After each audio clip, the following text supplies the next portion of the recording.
3-4 روز بعد رات کو شمر فوج کی ایک چوکی میں بیٹھا 2 نوعمر لڑکوں کا رقص دیکھ رہا تھا۔ ایران کے شاہی درباروں میں ایسے لڑکوں کا رقص مقبول تھا جن کے جسم لڑکیوں کی طرح دلکش، گداز اور لچکدار ہوتے تھے۔ انہیں ایسا لباس پہنایا جاتا تھا جس میں وہ نیم عریاں رہتے تھے۔ شمر شاہی خاندان کا فرد تھا۔ اس رات یہ 2 لڑکے اس نے اپنے سپاہیوں کے لیے بلائے تھے۔ شراب کا دور چل رہا تھا۔ سپاہی چیخ چیخ کر داد دے رہے تھے۔ شراب میں بدمست ہو کر 2-3 سپاہیوں نے بھی لڑکوں کے ساتھ ہی ناچنا شروع کر دیا۔ شمر کے حکم پر ان سپاہیوں کو دوسرے سپاہی اٹھا کر چوکی سے باہر پھینک آئے۔ یہ چوکی چھوٹا سا ایک قلعہ تھا، لیکن اس کے دروازے رات کو بھی کھلے رہتے تھے۔ ایرانیوں کو کسی دشمن کے حملے کا خطرہ نہیں تھا۔ وہ اپنے آپ کو ناقابل تسخیر سمجھتے تھے۔ رقص جب اپنے عروج کو پہنچا اور شراب کا نشہ شمر اور اس کے سپاہیوں کے دماغ کو معاف کرنے لگا تو سنسناتا ہوا ایک تیر آیا جو شمر کی گردن میں ایک طرف سے لگا اور اس کی نوک دوسری طرف سے باہر نکل گئی۔ شمر دونوں ہاتھ اپنی گردن پر رکھ کر اٹھا۔ سپاہیوں میں ہڑبونگ مچ گئی۔ وہ سب شمر کے گرد اکٹھے ہو گئے۔ 3-4 اور تیر آئے۔ 3-4 چیخیں سنائی دیں۔ پھر ان ایرانیوں پر جیسے قیامت ٹوٹ پڑی۔ انہیں سنبھلنے کا موقع ہی نہ ملا اور وہ کٹنے لگے۔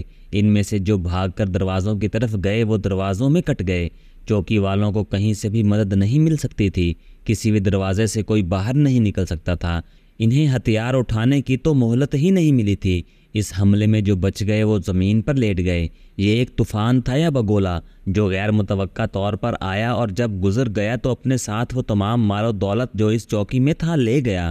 پیچھے لاشیں رہ گئیں یا تڑپتے ہوئے زخمی، یا وہ اچھے بھلے ایرانی سپاہی جو جان بچانے کے لیے لاشوں اور زخمیوں میں لیٹ گئے تھے۔ صبح ہوئی تو مسلمان کھیتوں اور باغوں میں کام کرنے کے لیے گھروں سے نکل رہے تھے کہ گھڑ سوار ایرانی فوج نے ان کی بستی کو گھیرے میں لے لیا۔ دوسری چوکی کو اس وقت اس چوکی پر حملے کی اطلاع ملی تھی جب حملہ آور اپنا کام کر کے بہت دور نکل گئے تھے۔ مسلمانوں کو کام پر جانے سے روک لیا گیا۔ ایرانی فوجیوں نے مردوں کو الگ اکٹھا کر کے کھڑا کر دیا اور ان کے گھروں سے عورتوں کو باہر نکال کر مردوں سے دور کھڑا رہنے کا حکم دیا۔ فوجی ان کے گھروں میں گھس گئے اور اس طرح تلاشی لی جیسے ان کے مکانوں کے فرش بھی کھود کر دیکھے ہوں۔ انہیں کسی کے گھر سے کوئی ایسی چیز نہ ملی جو شک پیدا کرتی۔ البتہ سپاہیوں کو اپنے کام کی جو چیز نظر آئی وہ انہوں نے اٹھا لی۔ پھر انہوں نے عورتوں اور مردوں کو اکٹھا کھڑا کر کے انہیں دھمکیاں دیں۔ مسلمانوں کے ساتھ یہ سلوک ان کے لیے نیا نہیں تھا۔ کسی نہ کسی بہانے ان کے گھروں کی تلاشی ہوتی رہتی تھی۔ اس کے بعد انہیں اسی طرح کی دھمکیاں ملتی تھیں، لیکن اب ایرانیوں کو معقول بہانہ ملا تھا۔ رات ابلا کی ایک مضافاتی چوکی پر بہت سے آدمیوں نے شب خون مارا ہے۔ ایک ایرانی کماندار نے مسلمانوں سے کہا، ہمارا ایک کماندار اور 60 سپاہی مارے گئے اور بہت سے زخمی ہوئے ہیں۔ اگر تم میں کوئی مرد یا عورت اس گروہ کے کسی ایک آدمی کو بھی پکڑوائے گا اسے انعام ملے گا۔ نقد انعام کے علاوہ اسے اس فصل کا آدھا حصہ ملے گا۔ اس نے سب پر نگاہ دوڑائی اور پوچھا، ایک دوسرے کو دیکھ کر بتاؤ کہ تم میں کون غیر حاضر ہے۔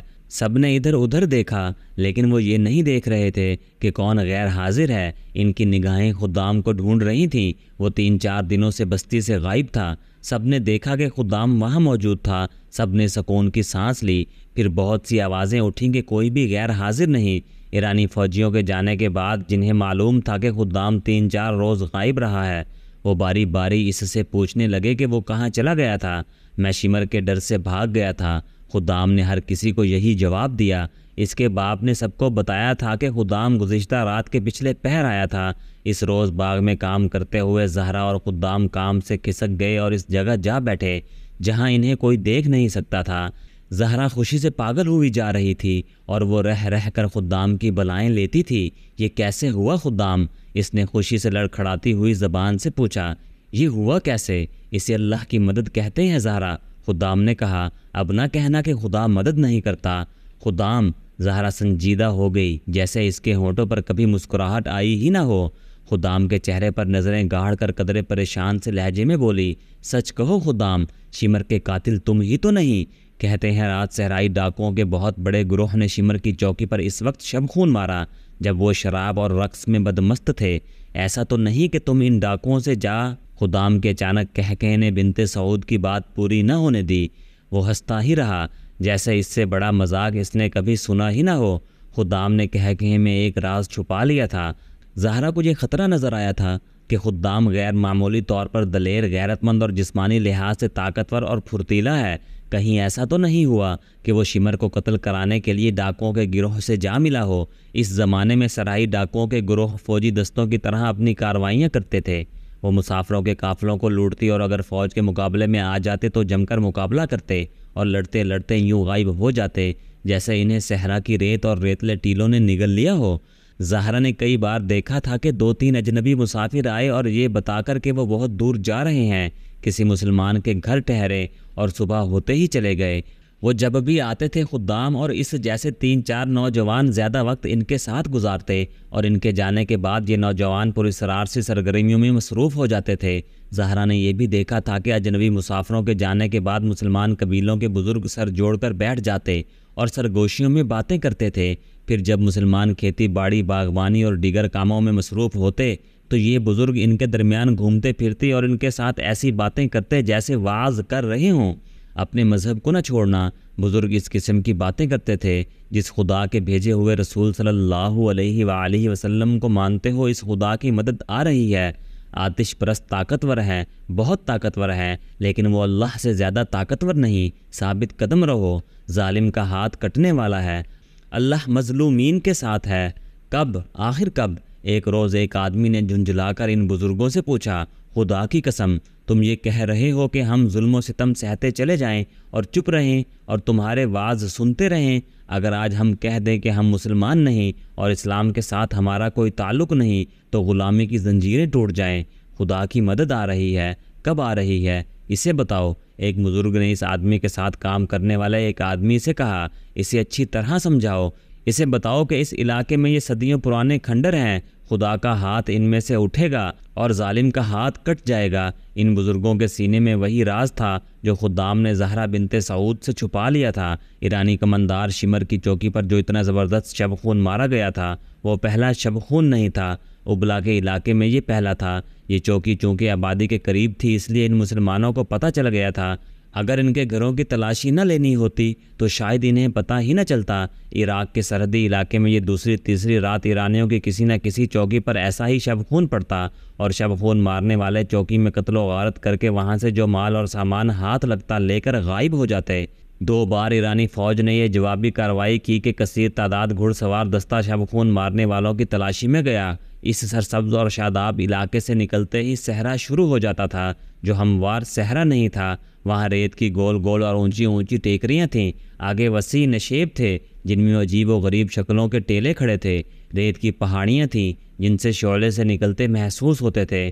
اس خوفناک علاقے میں جو میل ہاں میل پھیلا ہوا تھا صحرا کے بھیدی ہی جا سکتے تھے، کسی اجنبی کا وہاں جانا ہی محال تھا اور وہاں جا کر زندہ نکل آنا تو ناممکن تھا۔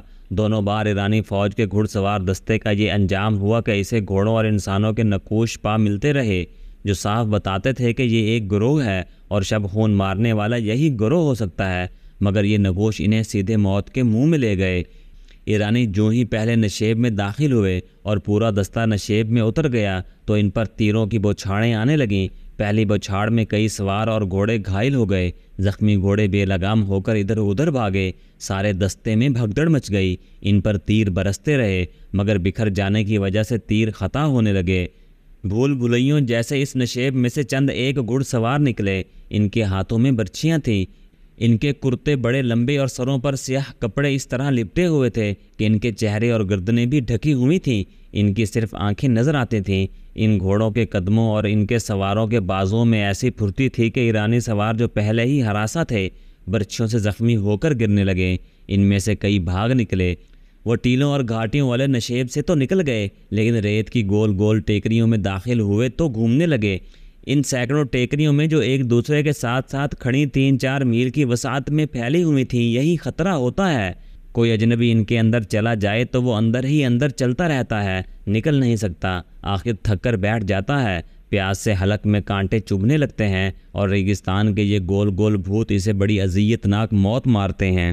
دوسری بار ایرانیوں کے سوار دستے پر کسی اور جگہ ایسا ہی حملہ ہوا تھا اور سوار بکھر کر ادھر ادھر بھاگ رہے تھے تو انہیں ایک للکار سنائی دینے لگی، زرتشت کے پجاریوں، میں مسنا بن حارثہ ہوں، زرتشت کو ساتھ لاؤ۔ مسنا بن حارثہ ہرمز کو یہ نام بتا دینا۔ مسنا بن حارثہ، اس ایرانی دستے کے جو سوار زندہ بچ گئے وہ نیم مردہ تھے، انہوں نے اپنے کمانداروں کو بتایا کہ انہیں صحرا میں یہ للکار سنائی دی تھی۔ اس کے بعد ایرانیوں کی سرحدی چوکیوں پر چھاپے پڑتے رہے، لیکن انہوں نے چھاپا ماروں کے تعاقب کی اور ان کو تلاش کرنے کی جرات نہ کی۔ بعض چھاپوں کے بعد بھی یہ للکار سنائی دیتی تھی، مسنا بن حارثہ، آتش پرستوں، میں مسنا بن حارثہ ہوں۔ پھر مسنا بن حارثہ دہشت کا، کسی جن بھوت کا، کسی بدروح کا ایک نام بن گیا۔ ایرانی فوجی اس نام سے ڈرنے لگے۔ انہوں نے مسنا بن حارثہ یا اس کے گروہ کے کسی ایک آدمی کو پکڑنے کے بہت اہتمام کیے، لیکن جب کہیں شب خون پڑتا تھا تو ایرانی فوجی، جن کی جرات اور بے جگری مشہور تھی، دہشت سے دبک جاتے تھے۔ یہ تھا وہ مسنا بن حارثہ جو فروری 633 کے ایک روز مدینہ میں خلیفۃ المسلمین ابوبکر رضی اللہ عنہ کے سامنے ایک گمنام اجنبی کی حیثیت سے بیٹھا تھا۔ وہ جنوبی عراق کا رہنے والا اور اپنے قبیلے بنو بکر کا سردار تھا۔ تاریخ میں ایسا اشارہ کہیں بھی نہیں ملتا کہ اس نے کب اور کس طرح اسلام قبول کیا تھا۔ یہ اسی کی کاوش کا نتیجہ تھا کہ نہ صرف اس کے اپنے قبیلے نے بلکہ ان علاقوں میں رہنے والے کئی اور قبیلوں نے اسلام قبول کر لیا تھا۔ جب جنگ یمامہ ختم ہوئی اور مرتدوں کے فتنے کا سر کچل دیا گیا تو مسنا بن حارثہ نے عراق کے جنوبی علاقوں میں ایرانیوں کے خلاف جہاد شروع کر دیا۔ انہوں نے ان مسلمانوں میں سے جو ایرانی بادشاہی کی رعایا تھے ایک گروہ بنا لیا اور ایرانی فوج کی سرحدی چوکیوں پر شب خون مارنے شروع کر دیے۔ ان کے شب خون اس قدر اچانک اور تیز ہوتے تھے کہ چوکی والوں کو سنبھلنے کا موقع ہی نہیں ملتا تھا اور مسنا کا گروہ صفایا کر کے غائب ہو جاتا تھا۔ انہوں نے بڑے ہی دشوار گزار صحرا میں اپنا اڈا بنا لیا تھا، جسے انہوں نے مال غنیمت سے بھر دیا تھا۔ پھر انہوں نے ان بستیوں پر بھی شب خون مارنے شروع کر دیے جہاں صرف ایرانی رہتے تھے۔ مسنا نے سرحد پر ایرانی فوج کو بے بس اور مجبور کر دیا۔ ایرانی فوج کے کئی سینئر کماندار مسنا کے ہاتھوں مارے گئے تھے۔